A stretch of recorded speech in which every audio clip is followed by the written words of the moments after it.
We are finding ourselves here in the University of Wisconsin Memorial Union in their main art gallery.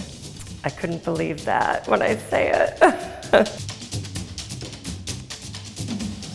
This project came out of a conversation that Cass and I had. We were talking about things she could donate to the LGBTQ+ archive. And she said, I'd really love to do an exhibit. I just said, I couldn't imagine being a young person in this time right now. I just feel like I want to do something. I had reached out to Anna Campbell, who is a professor of art here on campus. And then Anna came back and said, my classes, we're looking for projects for spring semester. Could I offer this as an option to them? We had two really ambitious, super smart students in this class, and they both really were pulled in the same magnetic way that I was. Immediately we were all very intrigued. That just, in my mind, really sparked up the, oh my goodness, this sounds like fun. The exhibit goes through my years of history, where I got my start at a young age and kind of the things that I've gone through in my life. The process was not straightforward. It's a kind of ecosystem of visual and material culture, and it's also telling a story that's historical, social, cultural. And so we really had to contend with picking out art objects that were going to help tell that story. They came over and it was like kids in a candy store. And I said, anything you need is yours. There was just this flood of stuff that we could pick from.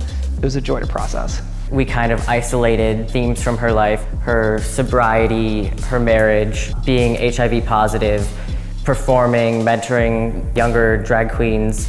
Almost every object has an exciting story behind it. We really drew on every category of institutional support possible. We reached out to the people at the Memorial Union, and they were very eager and excited to make this happen and turn it into an even bigger thing.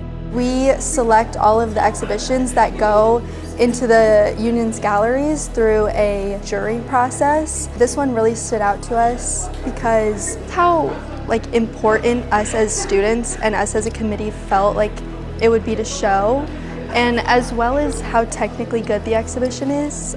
Those were two of the bigger reasons. As soon as we heard from the union that they were excited about this and they were willing to give us this amazing space, it was truly a moment of celebration. People have been really interested, excited, supportive, engaged. There's a lot here that I think people can connect with. Adversity and resilience and strength and hope and faith. Times can be hard and you feel like giving up, but the fight is worth it. It's grown into so much more than I expected. It's a really exciting opportunity to see all the detail and hearing all the personal narrative that goes with it of queer history that's so local. Letting students know that there is space for the LGBTQ+ community on campus is so important. As someone who belongs to the LGBT community and hasn't seen something like this before, it's cool to find that kind of sense of belonging. As a trans woman myself, Cass's story just really solidified that I can live, not just survive in this world. We're still going to be visible and loud and proud.